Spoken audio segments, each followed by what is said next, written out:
आपको बताऊं, गुरु के विश्वास पर मुझे एक सुंदर चुटकुला याद आ रहा है। एक गुरुजी महाराज थे। जैसे हम लोग जाते हैं ना कर्मकांड करने बाहर, पहले का समय था कि जो बोर आज घर घर व्यवस्था है, यह पहले व्यवस्था नहीं होती थी। पहले कुआं होते थे, जैसे आज भी हमारे गांव में कुआं है गांव के बाहर। जब पंडित जी यजमान के यहां पहुंचे, सुबह हुआ, पंडित जी और यजमान स्नान करने के लिए गांव के बाहर एक कुएं के पास गए। आज यजमान ने बाल्टी भर कर रख दी। गुरुजी महाराज स्नान करने के लिए तैयार हो गए। बगल में एक गन्ने का खेत था जिसमें गन्ने लगे हुए थे। पंडित जी ने कहा, अरे भक्त, बोले गन्ना खाने का मेरा मन हो रहा है, जाओ जाकर बोले गन्ना तो ले आओ। यजमान ने कहा, गुरुजी अगर आपकी इच्छा है तो बोले लो अभी पूरी करे देता हूं। तार फेंसिंग थी, भैया गए, तार कूद कर खेत में पहुंच गए। जैसे ही गन्ने के खेत में पहुंचे, गन्ना तोड़ा तो इस गन्ने के खेत में 3 रखवारे थे। तीनों दिशाओं पर 3 रखवारे बैठे थे। जैसे ही यजमान जी ने गन्ना तोड़ा, रखवारों को आवाज आ गई, कोई चोरी करने के लिए गन्नों की खेत में आ गया महाराज। पंडित जी ने देखा, अरे बोले ये तो गड़बड़ हो गई, 3 रखवारे हैं खेत में, बोले अगर मेरा भक्त पकड़ा गया तो उसकी पिटाई लगेगी। जब पिटाई लगेगी पूछा जाएगा कि गन्ना क्यों तोड़ रहे हो। अगर यजमान ने कह दिया कि पंडित जी ने तोड़वाए हैं, तो ना जाने कैसे रखवारे हैं भैया, हमें भी छोड़ेंगे कि नहीं। पंडित जी ने तुरंत एक जल का लोटा भरा और आज अपने सिर पर डालने लगे। हम लोग जब स्नान करते हैं तो कुछ ना कुछ मंत्र बोलते हैं, गंगे चैमने चैवो गोदावरी सरस्वती नर्मदे सिंधु कावेरी स्नानार्थम प्रतिगीयताम। जिसको जो आता है हर हर नर्मदे गंगा गोदावरी कुछ भी बोलते हैं। ऐसे ही पंडित जी ने जल का लोटा उठाया और जल डालने लगे और चेला से बोले, सुनो। बोले चेला बात हमारी सुनो, 3 आए बनवासी, बात हमारी भूल न जाना, पूरब दिशा है खाली। जैसे ही पंडित जी ने मंत्र पढ़ा, यजमान समझ गए, हो ना हो बोले इस खेत में रखवारे हैं, 3 हैं। और गुरुजी ने बताया है कि पूरब दिशा है खाली, पूरब की दिशा से मुझे जाना है। पंडित जी ने फिर सोचा, बोले मेरे यजमान ने इतना कष्ट किया, भाई खेत में पहुंच गया, गन्ना तोड़ लिया, और गन्ना तोड़ने के बाद गन्ना ना ला पाए तो पूरी बहुत बड़ी बात है, सारी मेहनत बोले फालतू जाएगी। तुरंत दूसरा लोटा उठाया और तुरंत जल डालने लगे। फिर से मंत्र पढ़ा, बोले हरी पूंछ तुम टोर के फेंको, बगल करो तुम भारी, बात हमारी भूल न जाना, नहीं तो पिटने की बारी। आज चेला समझ गया कि गुरुजी कह रहे हैं हरी हरी पूंछ तोड़ो, छोटे छोटे गन्ना के टुकड़ा करो, काखरी में दबाओ और बाहर आ जाओ। तो गुरु के वचनों का विश्वास यह होता है। आज गुरुजी को गन्ना भी खाने को मिल गया और भक्त भी बच गया। ऐसे ही आज कपिल जी महाराज ने देवहूति को सुंदर संवाद सुनाया, सुंदर भगवान का दृष्टांत बताया। इसके बाद आगे कथा आती है। महाराज मनु के 2 पुत्र हुए, एक प्रियव्रत और दूसरे उत्तानपाद। उत्तानपाद की 2 पत्नियां थी महाराज, एक सुनीति और दूसरी सुरुचि। सुनीति का अर्थ होता है जो सुंदर नीति से अपना जीवन निर्वाहन करें, उसका नाम सुनीति होता है। दूसरी सुरुचि, जो सुंदर रुचि के साथ अपने जीवन का निर्वाहन करें, वह सुरुचि होती है। आज महाराज सुनीति के यहां एक पुत्र हुआ।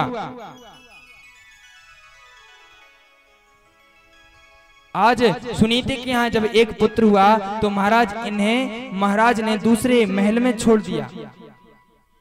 सुनीति को दूसरे महल में छोड़ दिया और इनके यहाँ जो पुत्र हुआ उसका नाम ध्रुव हुआ महाराज।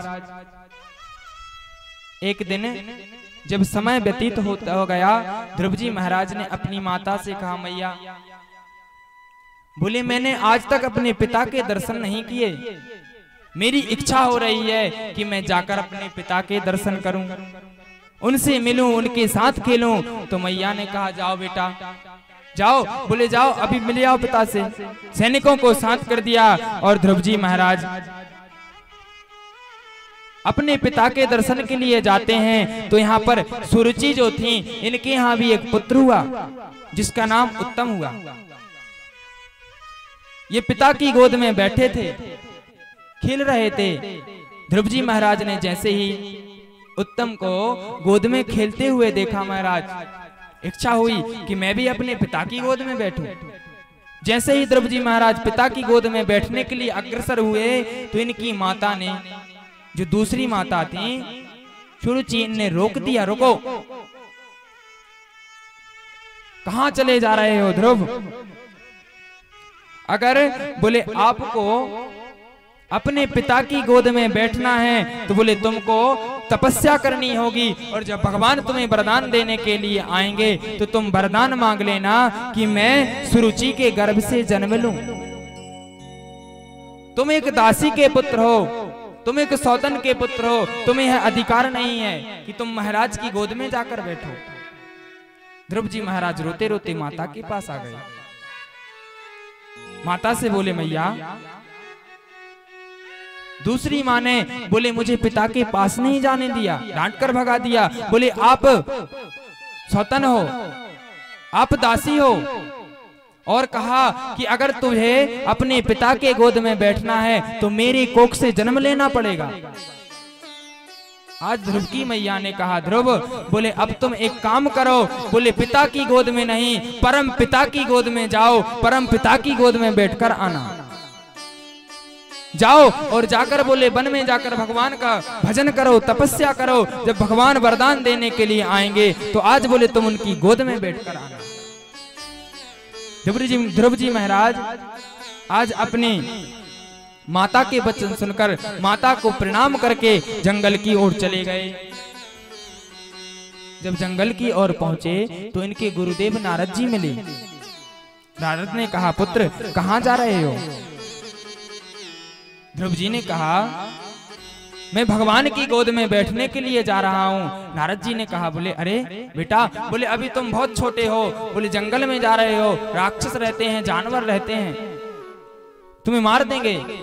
आज ध्रुव जी महाराज ने हट कर ली, बोले मैं तो आज परम पिता परमेश्वर की गोद में बैठकर आऊंगा। नारद जी ने कहा, बोले है अब रुकने वाला नहीं है। नारद जी ने आज ध्रुव जी महाराज को सुंदर मंत्र दे दिया। बोले लो इस मंत्र को आप जपो, आपको भगवान अवश्य मिलेंगे। तो वह मंत्र कौन सा है? बोले नमो भगवते वासुदेवाय मंत्रेणानेन देवस्य कुर्यात् द्रव्यमयीं बुधा शपर्यां विविधैर्देव्यै देश काल विभागवित्। द्वादशाक्षर मंत्र दिया, ओम नमो भगवते वासुदेवाय। बोले जाओ इस मंत्र का आप जाप करना, आपको परमपिता परमेश्वर अवश्य दर्शन देंगे। ध्रुव जी महाराज ने जाकर आज जाप करना प्रारंभ कर दिया। यहाँ महाराज राजा को पता चला कि मेरा पुत्र वन में चला गया भगवान का जाप करने के लिए, भगवान की तपस्या करने के लिए। दुखी होने लगे। नारद जी आए, नारद जी ने समझाया, आप चिंता मत करो, बोले आपके पुत्र ध्रुव के साथ भगवान का आशीर्वाद है, उसे कुछ नहीं होगा। आज ध्रुव जी महाराज तपस्या करने लगे। कैसी तपस्या की? पहले महीने में इनने केवल 3 बेर खाकर भगवान का भजन किया, तपस्या की।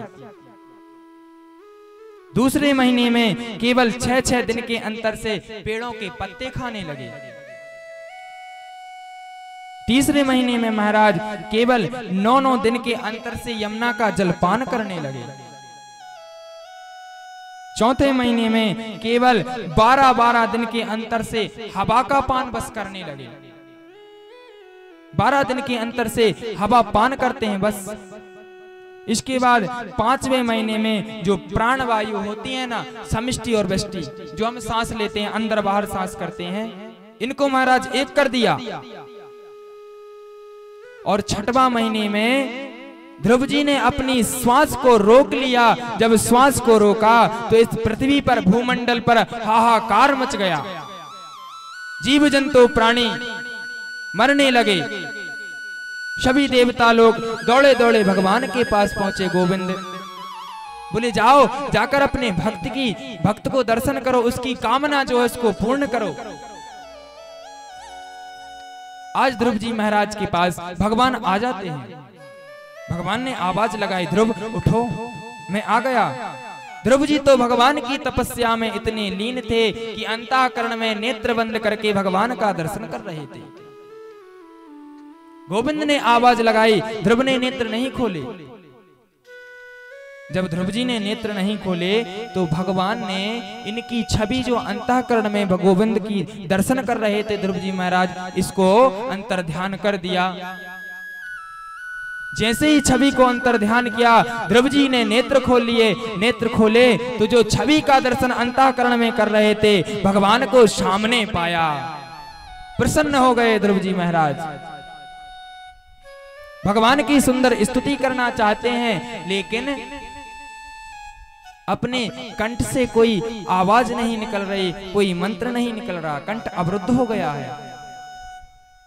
आज भगवान ने अपना पांचजन्य जो शंख होता है, इसको भगवान ने आज ध्रुव के कंठ से लगा दिया। ध्रुव जी महाराज को आज 4 वेद 6 शास्त्र 18 पुराण समस्त शास्त्र ग्रंथ कंठस्थ हो गए। सुंदर भगवान की स्तुति करने लगे। योन्ता परवस्य मम वाचमिमां प्रशोक्तां संजीवयत्य किल शक्तिधरा स्वधाम्ना अन्यास्ते हस्ते चरण श्रवण त्वगादीन् प्राणान् नमो भगवते पुरुषाय तुभ्यं। सुंदर आज भगवान का स्तुति की। जब भगवान की स्तुति की, भगवान ने आशीर्वाद दिया, बोले ध्रुव जाओ, जाकर बोले तुम 36,000 वर्ष राज्य करोगे। आज ध्रुव जी महाराज भगवान की गोद में बैठकर अपने राज्य को वापस आने लगे। जब पिता को पता चला, उत्तानपाद को जब पता चला कि मेरा पुत्र भगवान की तपस्या करके भगवान की गोद में बैठकर आ रहा है, तो सुंदर स्वागत किया। आज स्वागत करने के बाद आज ध्रुव जी महाराज को राज्य सौंपकर इनके पिता भगवान का भजन करने के लिए चले जाते हैं। ध्रुव जी महाराज का राज्य चलने लगा। यहाँ पर क्या होता है, कुछ संत जो थे अत्यधिक वर्षों से तपस्या में लीन थे। जैसे ही महाराज उनको पता चला कि ध्रुव जी महाराज को 6 महीने में भगवान ने दर्शन दे दिए, क्रोधित हो गए, उठ गए तपस्या से। चलो बोले चलकर भगवान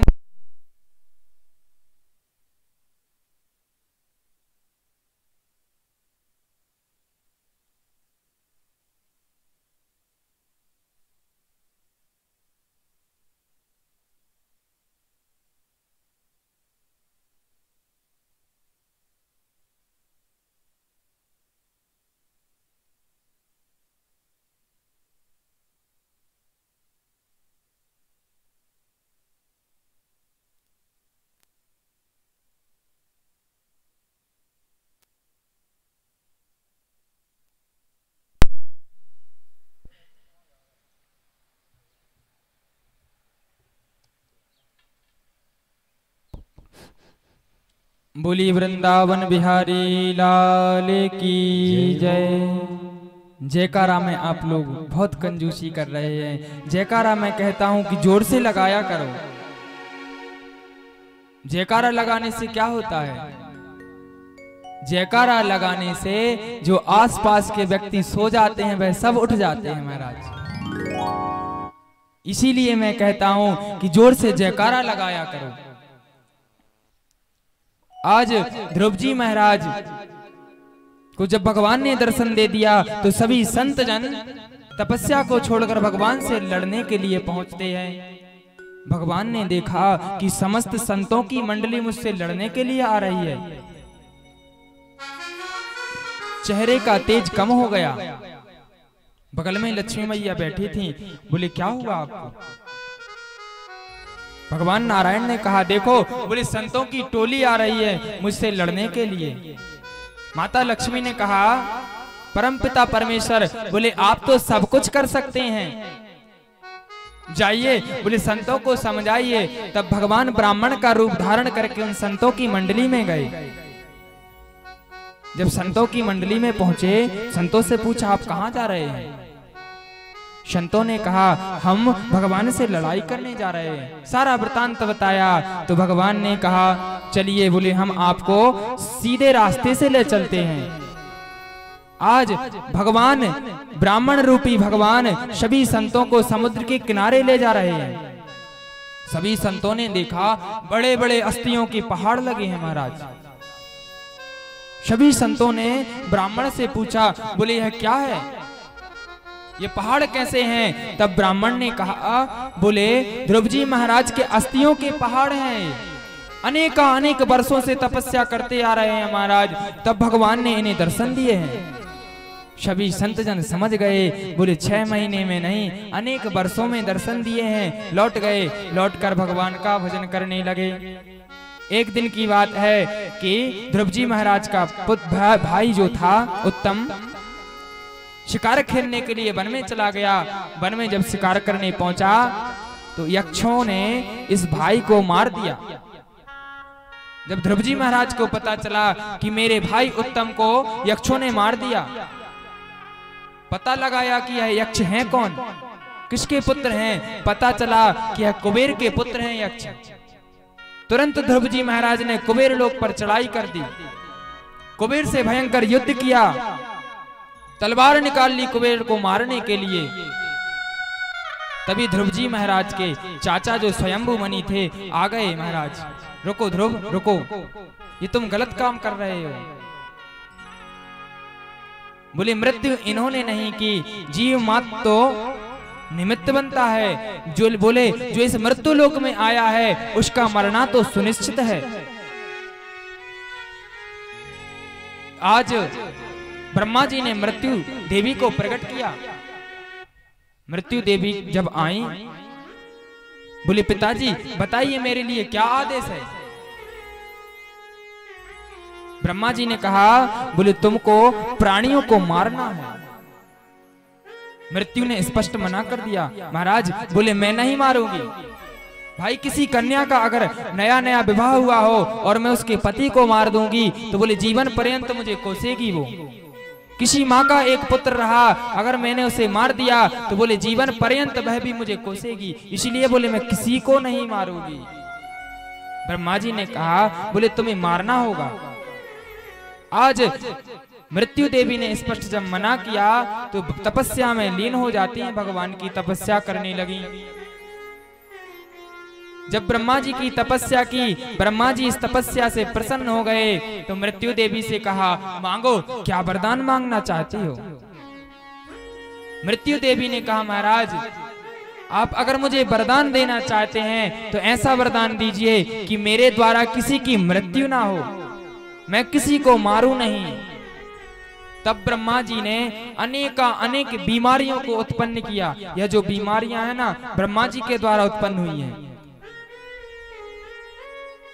किसी की मृत्यु अगर हो जाती है तो हम लोग यह नहीं कहते कि मृत्यु ने मारा है, भाई कारण बताते हैं कि इस बीमारी से व्यक्ति मर गया, इस दुर्घटना से व्यक्ति मर गया, मृत्यु देवी का नाम नहीं आता है। तो आज महाराज ध्रुव जी महाराज कुबेर लोक से पुनः वापस लौटते हैं।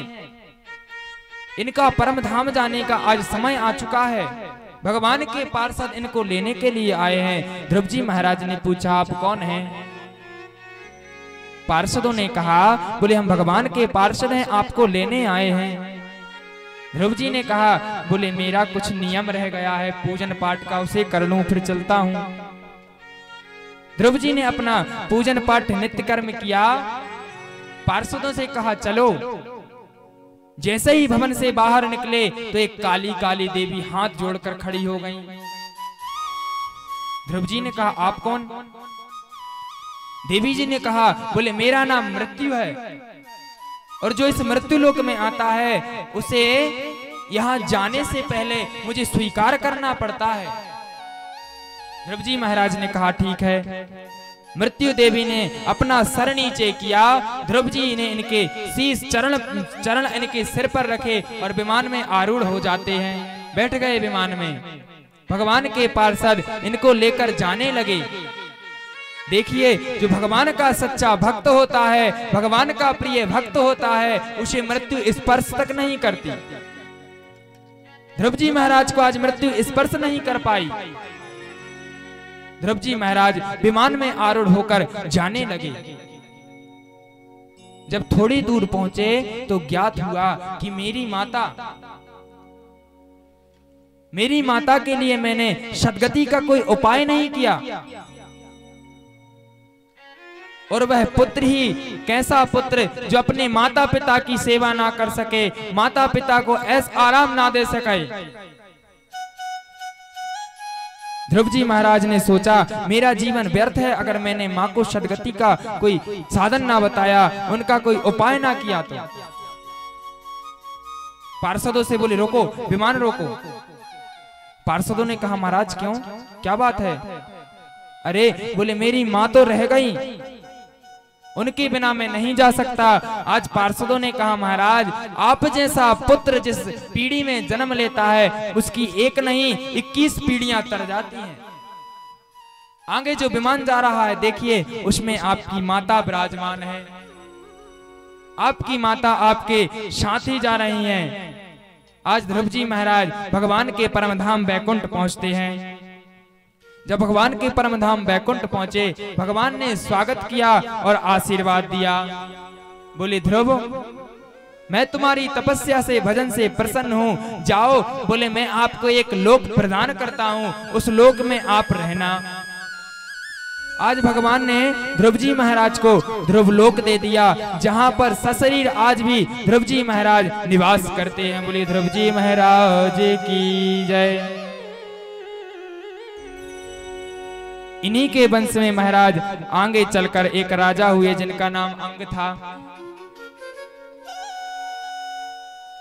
महाराज अंग हुए। अंग के मन में एक दिन यज्ञ करने का विचार आया कि यज्ञ किया जाए। सुंदर व्यवस्था की, यज्ञ प्रारंभ कर दिया। जब यज्ञ प्रारंभ किया, आहुतियां छोड़ना चालू किया तो एक भी देवता आहुति लेने के लिए नहीं आए। ऋषियों से पूछा क्या कारण है, देवता आहुति स्वीकार करने क्यों नहीं आ रहे?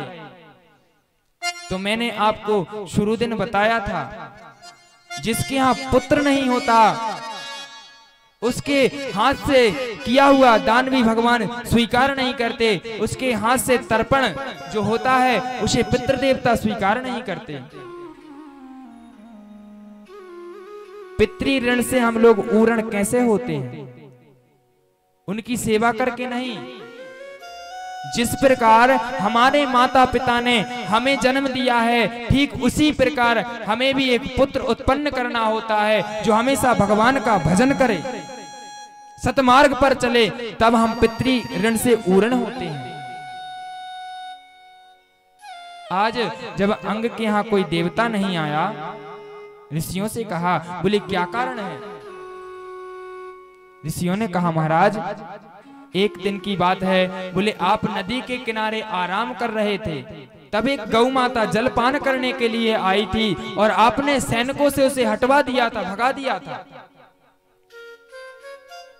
तब उस गाय ने आपको श्राप दिया था महाराज कि जिस प्रकार आज आपने मुझे जल पीने से रोका है, मैं आपको श्राप देती हूँ कि आपके वंश में कोई जल देने वाला नहीं होगा।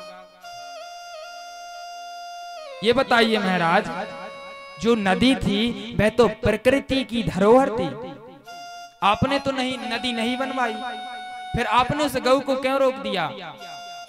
महाराज ऋषियों से कहने लगे, ब्राह्मणों से, बोले क्षमा करो गलती हो गई, बोले इसका प्रायश्चित कैसे किया जाए? संतान उत्पन्न करने का कोई उपाय बताइए। ऋषियों ने कहा महाराज एक यज्ञ करना होगा जिसका नाम है पुत्रेष्टि यज्ञ। आज ऋषियों ने पुत्रेष्टि यज्ञ करना प्रारंभ कर दिया। बोले महाराज इसमें से चरु निकलेगा, उस चरु को रानी ग्रहण कर लेंगी तो आपके यहाँ सुंदर संतान होगी। जब यज्ञ किया चरु निकला, चरु को महारानी ने ग्रहण कर लिया। ये महारानी मृत्यु देवी की पुत्री थी सुनीता। जब इन्होंने उस चरु को ग्रहण किया तो सुंदर एक पुत्र उत्पन्न हुआ जिसका नाम महाराज बैन पड़ा। जितने सतमार्ग पर चलने वाले अंग थे उनके विपरीत इनका पुत्र बैन निकला। बैन जब बड़ा हो गया अत्याचार करने लगा, सारे राज्य के जो लोग थे उनको सताने लगा। आज महाराज अंग रोने लगे, बोले इससे अच्छा तो भगवान मेरे यहाँ पुत्र ही नहीं होता। राजपाट छोड़ा और वन में चले गए भगवान का भजन करने। राजगद्दी खाली हो गई।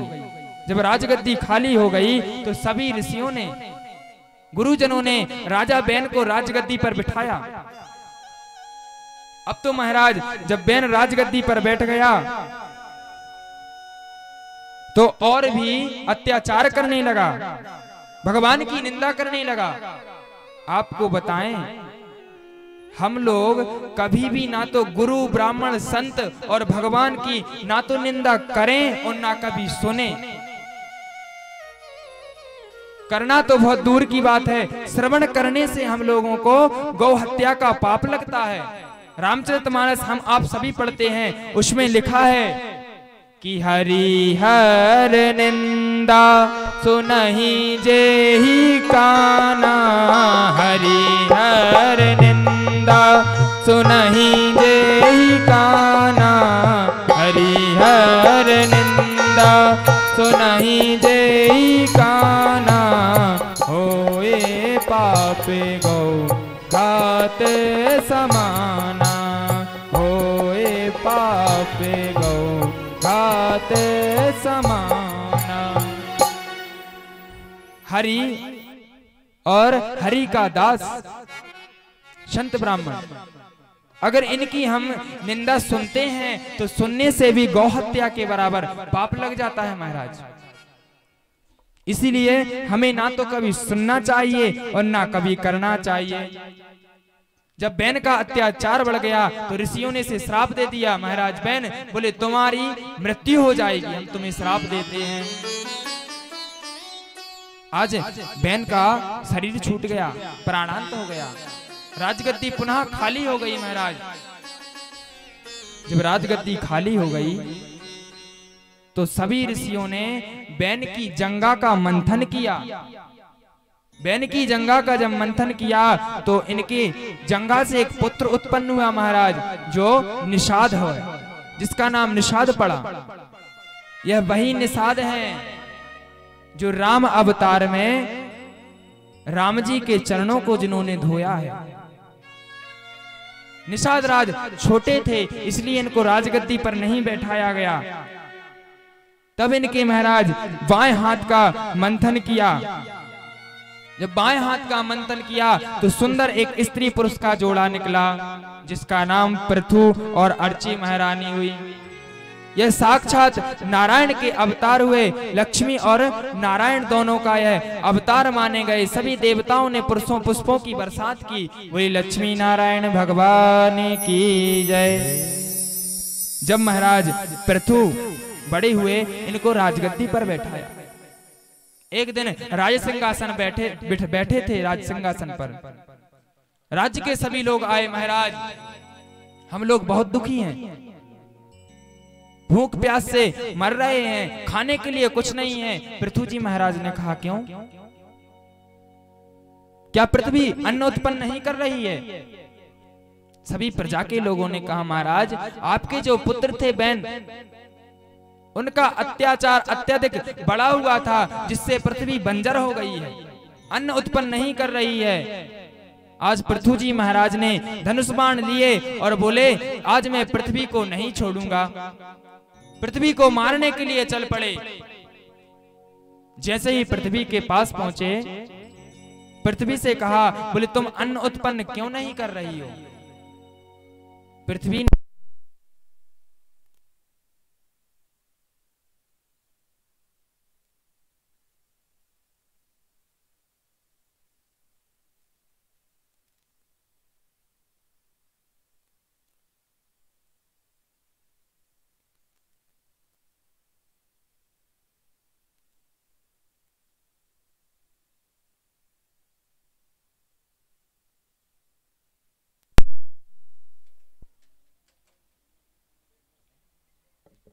बोलिए वृंदावन बिहारी लाल की जय।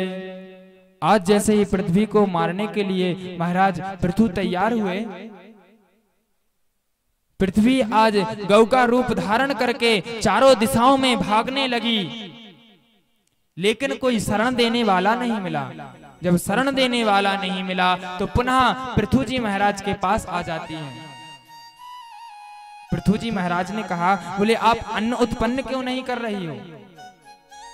तब पृथ्वी ने कहा, महाराज आपके जो पिता थे बैन, उन्होंने इतना अत्याचार किया कि मैं बंजर हो गई हूं। फिर बोले अब क्या करें? गौ माता ने कहा, पृथ्वी रूपी जो गौ माता थी, बोले मेरा दुग्ध दोहन कीजिए।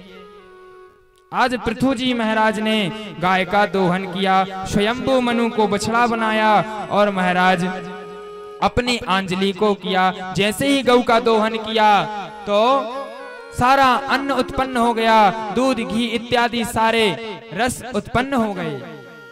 देवताओं ने जब देखा कि पृथु जी महाराज ने गौ का दोहन किया, आज देवता भी गौ का दोहन करने लगे। बृहस्पति को बछड़ा बनाया और इंद्रियां मन इन सबको पात्र बनाया महाराज, और दोहन करने लगे। जब देवताओं ने दोहन किया तो यह पृथ्वी उबड़ खाबड़ हो गई। फिर इस पृथ्वी को ब्रह्मा जी ने ठीक किया। पृथु जी महाराज के मन में एक बार आ गया कि मैं अश्वमेघ यज्ञ करूं। आपको बताएं, जो 100 अश्वमेघ यज्ञ कर लेता है वह इंद्र के आसन का अधिकारी हो जाता है। आज पृथु जी महाराज ने यज्ञ करने का विचार कर लिया। यज्ञ प्रारंभ हो गया।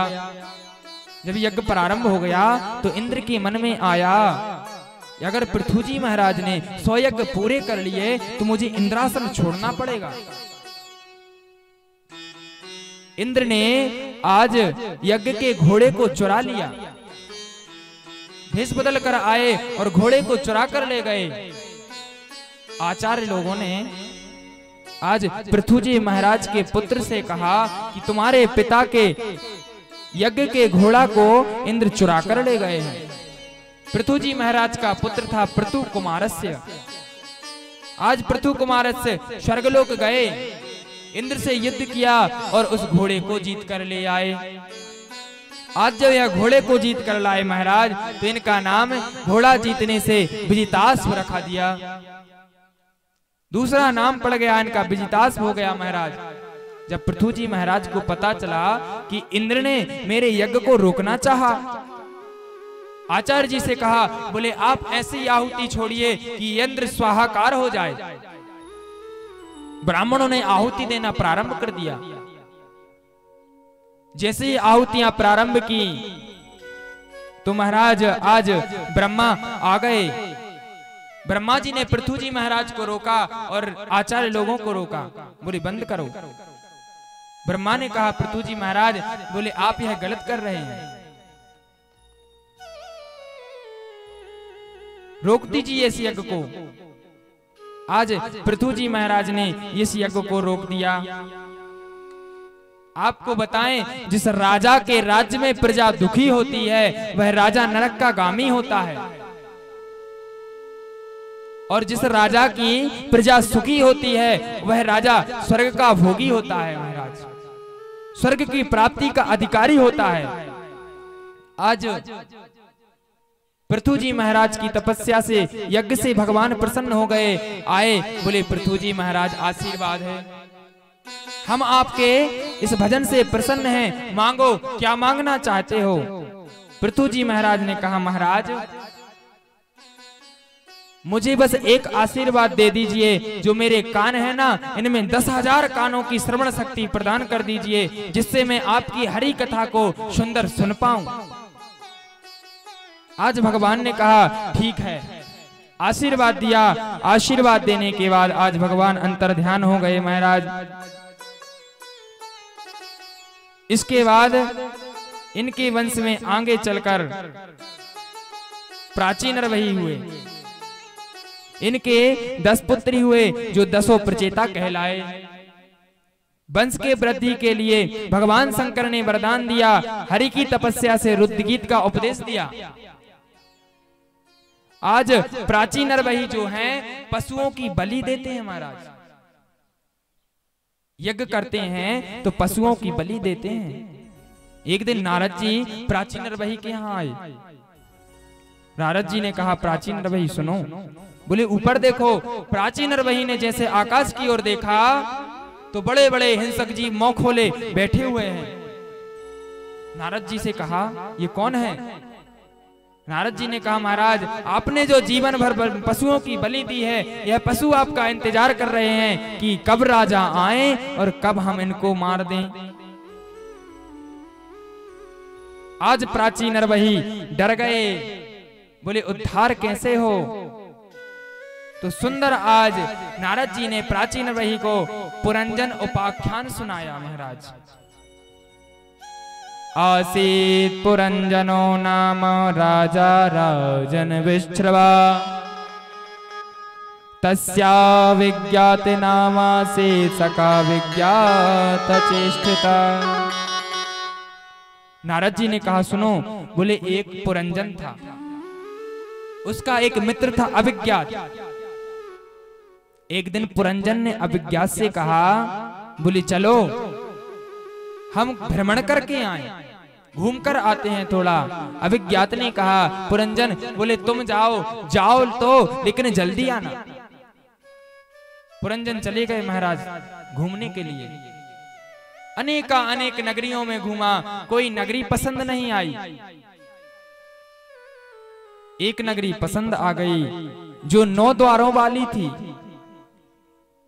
पुरंजन को वह नगरी पसंद आ गई तो उस नगरी में प्रवेश किया। उसमें एक रानी थी। वह रानी जो थी उनका विवाह नहीं हुआ था महाराज। पुरंजन ने जब पूछा क्या आपका विवाह हो गया, तो वह देवी ने कहा नहीं हुआ। तो आज पुरंजन उस देवी से विवाह रचाकर रहने लगे महाराज। पुरंजन और पुरंजनी एक दूसरे में लिप्त हो गए, एक दूसरे के प्रति इतना प्रेम भाव रखने लगे कि संसार के समस्त लोगों से भाव रखना छोड़ दिया, एक दूसरे को अपनी सृष्टि मानने लगे। एक दिन क्या हुआ, जरा नाम की कन्या आई, भ्रमण कर रही थी, इससे कोई शादी करने के लिए तैयार नहीं था। तभी एक भैया चंडवेग मिले। चंडवेग से कहा, बोले मुझसे कोई शादी नहीं कर रहा है, क्या करूं भैया?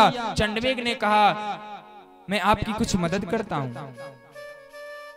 चंडवेग ने कहा, देवी बोले मेरी सेना ले जाओ, काली और सफेद मेरी सेना है, इस सेना को आप ले जाइए और सृष्टि में जो भी व्यक्ति आपको पसंद आए उससे आप शादी कर लेना, विवाह रचा लेना।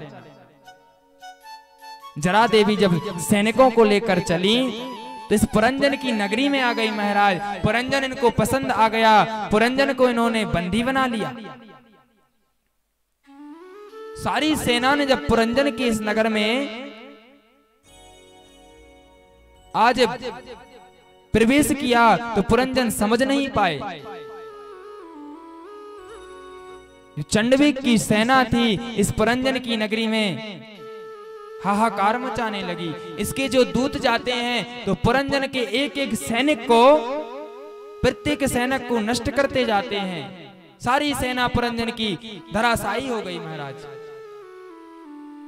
इस जरा नाम की देवी जो है पुरंजन को पकड़ लिया। पुरंजन आज जोर जोर से रोने लगा, पुरंजनी को बार बार पुकारने लगा। पुकारते पुकारते महाराज इसकी मृत्यु हो गई। आपको बताएं, जिसकी मृत्यु होती है अंतकाल में जो सोचता है अगला जन्म उसी पर निर्धारित हो जाता है। पुरंजन आज पुरंजनी की याद में अपने प्राणों को त्याग देता है तो अगले जन्म में यह स्त्री बन जाता है। जब स्त्री बना तो इसका पति परमलोक सिधार गया तो यह चिता पर बैठकर इस पति के साथ सती होने लगी। महाराज यहाँ क्या था, जो अभिज्ञात था मित्र पुरंजन का, इसने सोचा कि मेरा मित्र पुरंजन बहुत दिन हो गए अभी तक लौटा नहीं, महाराज जाएं तो जरा खबर लें। जब अभिज्ञात आया तो अभिज्ञात ने पुरंजन को देख लिया, पहचान लिया पुरंजन को। पुरंजन से कहा, अरे मित्र क्या कर रहे हो तुम? पुरंजन को कुछ याद नहीं आया। महाराज जब पुरंजन को कुछ याद नहीं आया तो अभिज्ञात जो हैं इन्होंने सारा दृष्टांत बताया। बोले मैं तुम्हारा मित्र हूं, तुम इस सृष्टि में भ्रमण करने के लिए आए थे और यहीं लिप्त हो गए। आज पुरंजन और अभिज्ञात गले मिले और अभिज्ञात पुरंजन को ले जाते हैं। नारद जी ने प्राचीन रवि से कहा, बोले प्राचीन रवि, जो मैंने आपको कथा सुनाई क्या आपको कुछ समझ आया? प्राचीन रवि हाथ जोड़कर बोले, महाराज, बोले कथा तो अच्छी थी लेकिन कुछ समझ नहीं आया। हम इस कथा से बोले कुछ समझ नहीं पाए। तब नारद जी ने कहा, तो बोले सुनिए प्राचीन रवि, जो पुरंजन था और जो अभिज्ञात दोनों मित्र थे। पुरंजन है जीवात्मा, प्राणी है पुरंजन, और अभिज्ञात कौन है? बोले परमात्मा। हम लोग परमात्मा से कहकर आए हैं कि हे भगवान हमें थोड़ा भ्रमण करने के लिए जाना है, हम लौट आएंगे। और जब हम इस सृष्टि में आए, नगरियां क्या है? 84 लाख योनि, सारी नगरियों को हम भ्रमण करते हुए आए हैं और यह नगरी हमें पसंद आ गई। कौन सी? यह मानव तन की, जो 9 द्वारों से युक्त है, जो 9 हमारी कर्मेंद्रियां हैं ना, कर्म और ज्ञानेंद्रियां, ये 9 द्वारों 12 हमें यह नगरी पसंद आ गई। ये शरीर, इस शरीर में हम रहने लगे। और इस शरीर की रानी कौन है? जिनसे हमने विवाह किया, मति, बुद्धि। यह बुद्धि से हमने विवाह कर लिया। बुद्धि हमें जब चाहे हंसाती है, जब चाहे रुलाती है। और हम इस बुद्धि में, इस मति में इतने विलीन हो गए हैं कि हमें कुछ भी नहीं दिखता। महाराज तब जरा देवी आई थी। जरा देवी कौन है? जरा यानी होता है बुढ़ापा। बुढ़ापे को महाराज कोई स्वीकार नहीं करता। हम लोगों को हमारे जन्म की, शादी की बहुत तारीखें याद होंगी, लेकिन कोई बता सकता है आपकी तारीख की, आपकी इस तारीख से बुढ़ापा प्रारंभ हो गया? कोई नहीं बता सकता। जरा देवी को कोई स्वीकार करना नहीं चाहता था। तब वह चंडवेग के पास पहुंची। चंडवेग कौन है? चंडवेग है काल। काल ने कहा जाओ, बोले मेरे सैनिक को ले जाओ। सैनिक क्या हैं? दिन और रात। इन सैनिकों को लेकर आज जरा बुढ़ापा हमारे पास आता है और हमें बंदी बना लेता है। इसकी सेना जो है हमारी सेना को मारती है। समझे आप कैसे? पहले इसके सैनिकों ने हम पर हमला किया, हमारे नेत्र कमजोर हो गए। दूसरे सैनिक, हमारे कान कम हो गए, दांत गिर गए, हाथ पैर चलना बंद हो गए। तो महाराज आज प्राचीन रवि ने कहा, नारद जी, बोले हमें सारी कथा समझ में आ गई।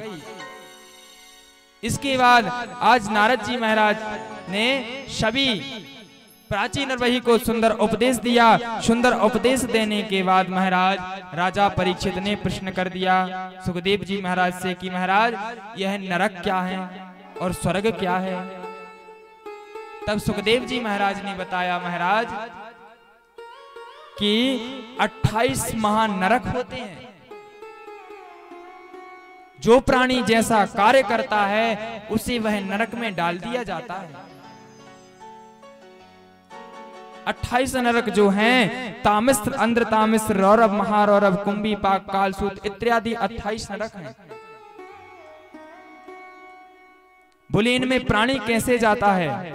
वर्णन बताया, संक्षिप्त वर्णन कहते हैं। आज सुखदेव जी महाराज ने कहा, बोले मैं आपको बताता हूं कि जो मनुष्य पर स्त्री का गमन करता है, पराई स्त्री के साथ रहता है, तो बोले उसे तामिस्र नरक में डाल दिया जाता है।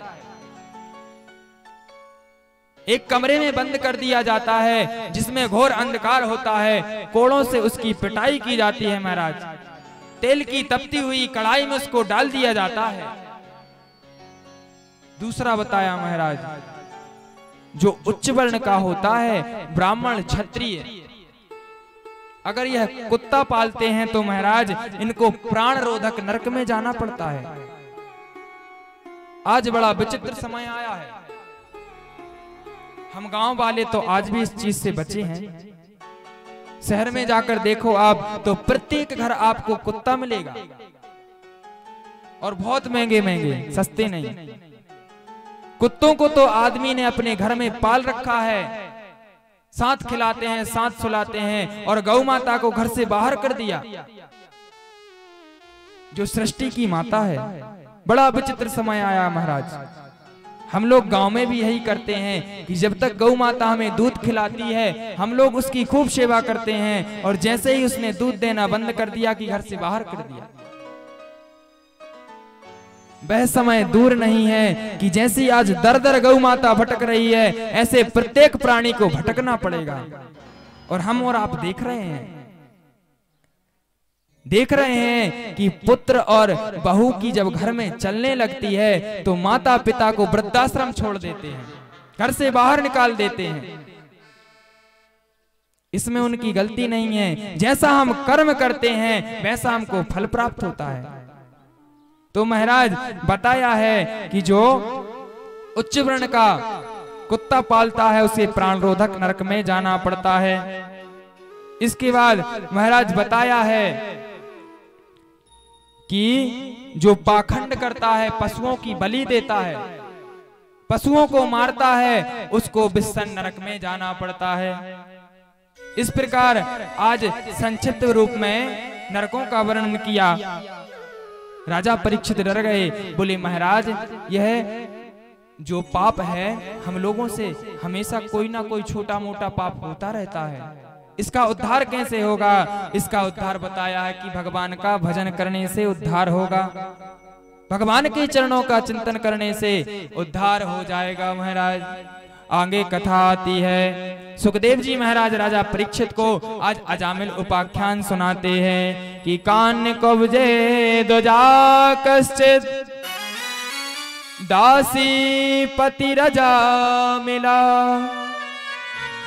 नामना नष्ट सदाचारो दास्या संसर्ग दूषिता। एक कन्नौज क्षेत्र में अजामिल नाम का ब्राह्मण रहता था। यह धर्मनिष्ठ कर्मनिष्ठ था, कान्यकुब्ज परिवार से था। अजामिल के पिताजी ने उसका विवाह एक सुंदर कन्या के साथ कर दिया। एक दिन अजामिल अपने पिता के लिए पूजन के लिए कुछ पुष्प तोड़ने के लिए गया। जब पुष्प तोड़ने के लिए जा रहा था तो रास्ते में उसने एक वैश्य को, शूद्र को वैश्या गमन करते हुए देख लिया। उस वैश्या पर अजामिल मोहित हो जाता है। जब अजामिल उस वैश्या पर मोहित हुआ तो अपनी धर्म पत्नी को छोड़ दिया, अपने घर का सारा धन उस वैश्या पर लुटाने लगा। जब उस वैश्या को धन लुटाने लगा तो अजामिल के पिता ने उसे घर से निकाल दिया। अजामिल जाकर उस वैश्या के साथ रहने लगा, चोरी करने लगा। महाराज डाकू बन गया अजामिल। एक दिन की बात है कि जिस ग्राम में अजामिल रहता था वहां से कुछ संतों का निकलना हुआ। जब संतों का निकलना हुआ, रात्रि का समय था, कोई ग्रामवासी मिल गया मंदिर के यहाँ। बोले भैया कोई साधु संत है यहाँ, कोई ब्राह्मण है, कोई भगवान का भक्त है? बोले हमें रात्रि विश्राम करना है, उचित स्थान बताइए। तो जिस व्यक्ति से इनने पूछा उसने हंस उड़ाने के लिए अजामिल का घर बता दिया। बोले जाओ, हम आपको बहुत बड़े संत के पास पहुंचाते हैं। जैसे ही सभी संत अजामिल के घर के बाहर पहुंचे, आसन लगाया महाराज, भगवान का जोर जोर से नाम संकीर्तन करने लगे। जैसे ही भगवान का नाम संकीर्तन किया कि वेश्या ने आवाज सुनी, दौड़ी दौड़ी आई, आकर सभी संतों को प्रणाम किया। महाराज कृपया करके आप यहां से चले जाइए, मेरा जो पति है वह बहुत पापात्मा है, ना जाने आपसे क्या बोल दे। संतों ने कहा हे बेटी, बोले अब तो हमारा आसन लग गया, बोले आज रात्रि का विश्राम तो हम यहीं करेंगे, अगर बन जाए तो बोले सीधा सामान दे दो जो हम भोजन बनाएं और भोग भगवान को लगाकर प्रसाद ग्रहण करें। वेश्या का हृदय गदगद हो गया, प्रसन्न हो गई। बोले हमारे द्वार पर आज संत पधारे। तुरंत अंदर गई, दौड़ी दौड़ी गई और सीधा सामान, आटा इत्यादि भोजन की सामग्री को लेकर संतों को प्रदान कर दी। संतों ने सुंदर भोजन बनाए और हरि का गुणगान गाते हुए सो गए। प्रातः काल जब हुआ तो संत तो जल्दी उठ जाते हैं, उठ गए, भगवान नाम संकीर्तन करने लगे। जब संकीर्तन करने लगे तो अजामिल की निद्रा खुल गई। अजामिल जैसे ही बाहर आया, संतों को देखा तो चिल्लाने लगा, डांटने लगा। बोले आप लोगों को यहाँ किसने रुकने दिया? जैसे ही वेश्या ने अजामिल की आवाज सुनी, दौड़ी दौड़ी आई, अजामिल से कहा, बोले संतों से कुछ मत कहना। अजामिल चुप हो गया। महाराज आज सभी ब्राह्मण जाने लगे, सभी संत लोग यहाँ से जाने लगे तो अजामिल से कहते हैं आपके यहाँ कोई पुत्र है? आज वेश्या हाथ जोड़कर कहती है महाराज पुत्र है और एक और पुत्र होने वाला है। तो संतों ने कहा हे देवी सुनो, अगर बोले आपके यहाँ पुत्र हो जाए तो उस पुत्र का नाम नारायण रख देना।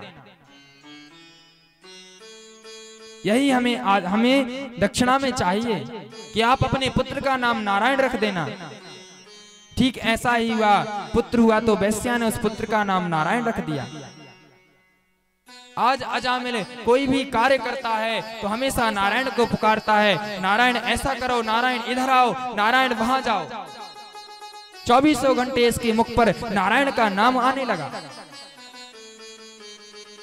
जब इसका मरने का समय आया तो इसने जीवन भर पाप किए थे। यम के दूत इसे लेने के लिए आ गए। जैसे ही यम के दूतों ने इसने यम के दूतों को देखा, घबरा गया महाराज, जोर जोर से चिल्लाने लगा, नारायण बोले मुझे बचाओ, नारायण बचाओ। आज जैसे ही भगवान के पार्षदों ने नारायण का नाम सुना तो भगवान के पार्षद भी इसे लेने के लिए आ जाते हैं। यम के दूतों ने कहा महाराज आप कैसे आए? अरे इसने जीवन भर पाप किए, यह तो नरक का गामी है, इसी तो नरक में जाना है। पार्षदों ने कहा बोले उससे हमें मतलब नहीं है, अंत काल में इसने भगवान का नाम लिया है, नारायण का नाम लिया है, इसीलिए बोले इसको स्वर्ग जाना होगा।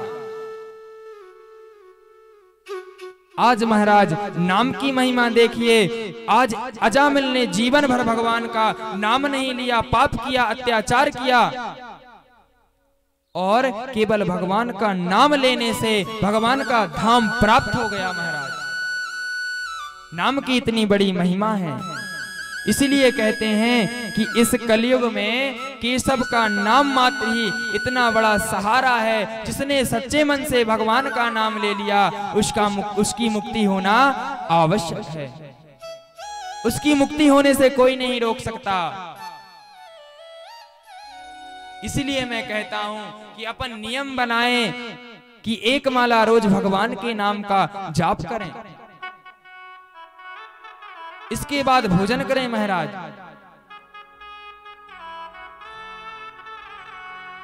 एक नाम के ऊपर से मुझे दृष्टांत याद आया। एक भैया थे जिनका नाम ठनठन पाल था। इनकी पत्नी महाराज जहां भी गांव में घूमने जाएं, कोई भी काम से निकल जाएं, तो हम लोग कहते हैं ना कि फलाने की घरवारी है, तो महाराज जैसे ही यह निकले तो लोग बोले ठनठन पाल की घरवारी जा रहे हैं। इनको बहुत बुरा लगे, गुस्से में आज घर लौटी।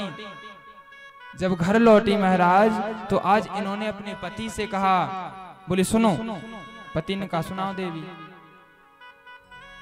बोले या तो आप नाम बदलो आपका, नहीं तो बोले मैं तो घर चली। पति ने कहा नाम बदलना हंसी खेल है भाई, बच्चा हो तो नाम बदल दो, अब मेरा नाम कैसे बदलाएगा? ठीक है हमने घर में अगर बदल लिया तो एक एक लोग को कौन बताएगा कि मेरा नाम बदला गया। पत्नी तो भैया नाराज थी, बैग उठाया और अपने मायके के लिए निकल गई। जब मायके के लिए निकली तो इनको एक देवी जी मिली। देवी जी से पूछा आपका नाम क्या है? देवी जी ने कहा मेरा नाम लक्ष्मी है। अच्छा काम क्या कर रही थी? ये कंडा थोप रही थी। देवी जी ने नाम सुना और आगे निकल गईं।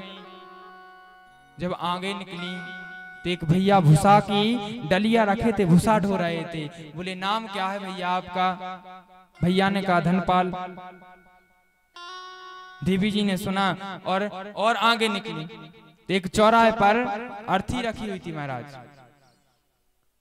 तो इन्होंने एक भैया से पूछा, बोले कौन की मृत्यु हो गई, कौन चल बसा? भैया ने कहा देवी। बोले अमरचंद भैया थे, उनकी मृत्यु हो गई।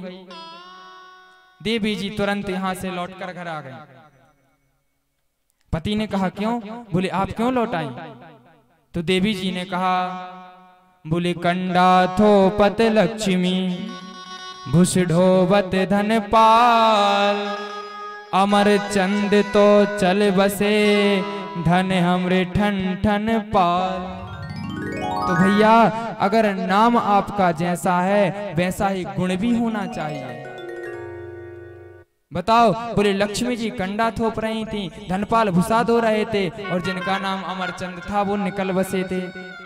तो मैं आपसे बार बार निवेदन करूंगा, आग्रह करूंगा कि भगवान नाम संकीर्तन हमेशा करते रहना चाहिए। केवल वही आधार है इस कलिकाल में तरण तारण का। तो आज तो कथा का समय हो चुका है, कथा को यहीं भगवान के चरणों में समर्पित करते हैं। कल पुनः आप ठीक समय का ध्यान रखें, 2 बजे से 5 बजे तक श्री हरि की कथा को श्रवण करें। आइए भगवान नाम संकीर्तन करते हैं। इसके बाद हम सभी लोग भगवान की आरती कर प्रसाद कर अपने घर को प्रस्थान करेंगे। बोलिए श्रीमद् भागवत महापुराण की जय। हर सांस में हो सुमिरन तेरा, यूं बीत जाए जीवन मेरा। हर सांस में हो सुमिरन तेरा, यूं बीत जाए जीवन मेरा। हर सांस में हो सुमिरन तेरा, यूं बीत जाए जीवन मेरा। हर सांस में हो सुमिरन तेरा, यूं बीत जाए जीवन मेरा। सभी लोग तालियों की सेवा करते हुए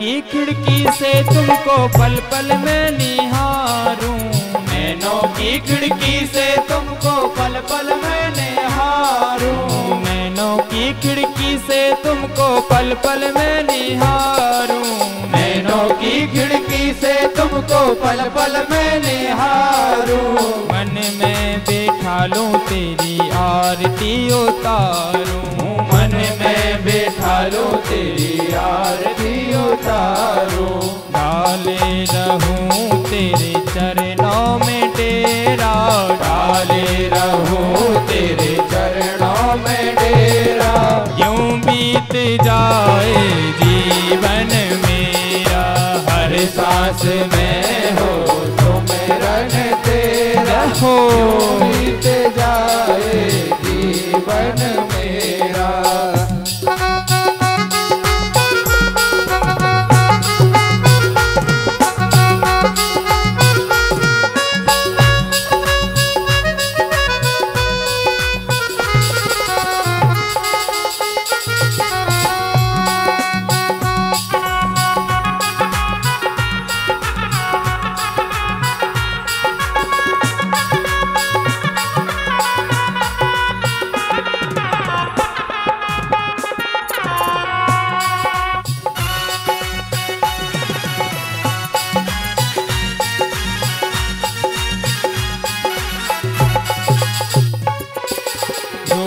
तेरा प्यारा हो वो मेरे दिल का प्यारा हो, जो भी तेरा प्यारा हो वो मेरे दिल का प्यारा, जो भी तेरा प्यारा हो वो मेरे दिल का प्यारा हो, जो भी तेरा प्यारा हो वो मेरे दिल का प्यारा हो, मेरे सर का ताज तेरी आंखों का तारा हो, मेरे सर का ताज तेरी आंखों का तारा हो, मेरे सर का ताज तेरी आंखों का तारा हो, मेरे सर का ताज तेरी आंखों का तारा हो, सब में निहारूं रूप सुनहरा, सब में निहारूं देखो सुनहरा, यूं बीत जाए जीवन मेरा, हर सांस में हो सुमिरन तेरा, यूं बीत जाए जीवन मेरा।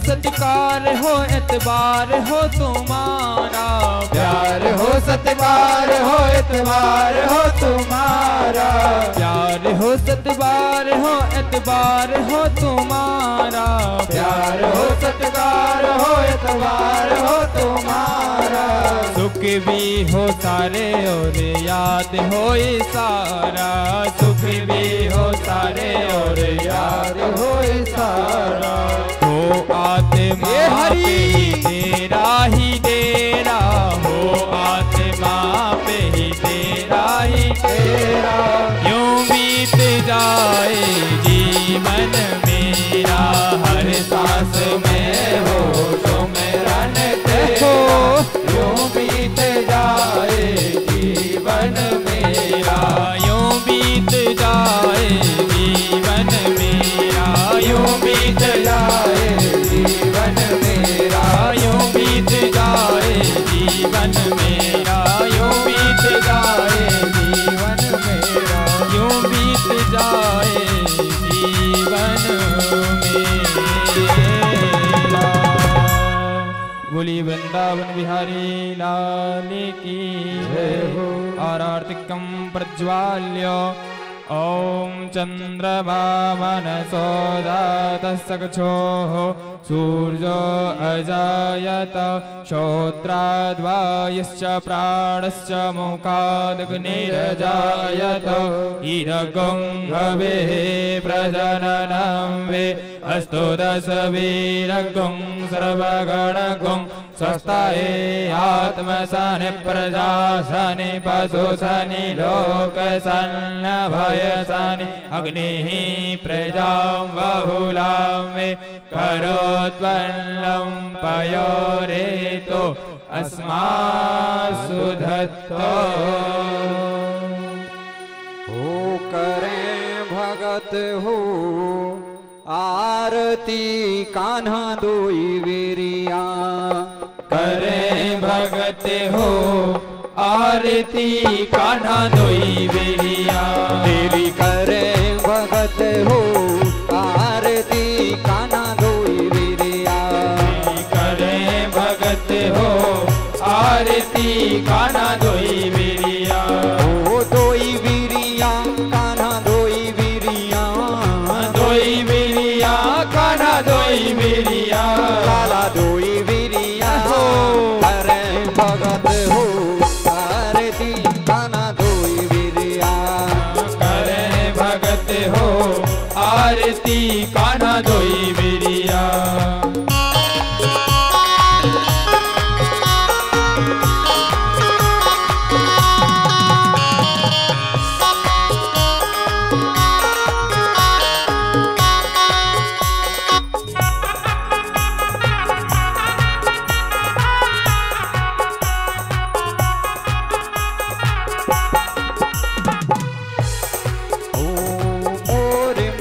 तेरे शीश पे सोहे कान्हा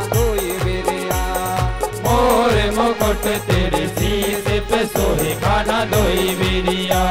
ओ प्यारी मोरलिया मेरो मन मोहे लाला दोई वीरिया, प्यारी मोरलिया मेरो मन मोहे लाला दोई वीरिया। ओ देख छवि बलिहारी में जाऊं लाला देख छवि बलिहारी में जाऊं लाला दोई वीरिया। भगत हो आरती कान्हा दोई वीरिया, करें भगत हो आरती कान्हा दोई वीरिया।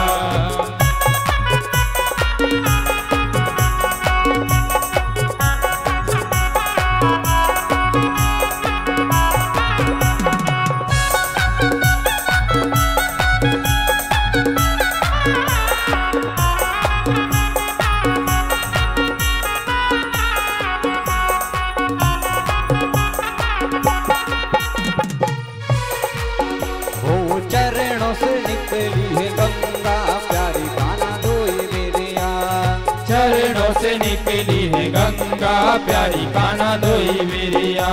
ओ चरणों से निकली है गंगा प्यारी लाला दोई वीरिया, चरणों से निकली है गंगा प्यारी माई दोई वीरिया।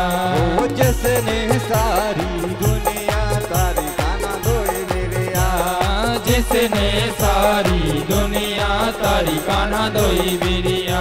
ओ उन चरणों में बलिहारी जाऊं, उन चरणों में बलिहारी जाऊं, कान्हा दोई वीरिया हो भगत हो आरती कान्हा दोई वीरिया, करे ताली बजाते हुए आरती कान्हा दोई वीरिया।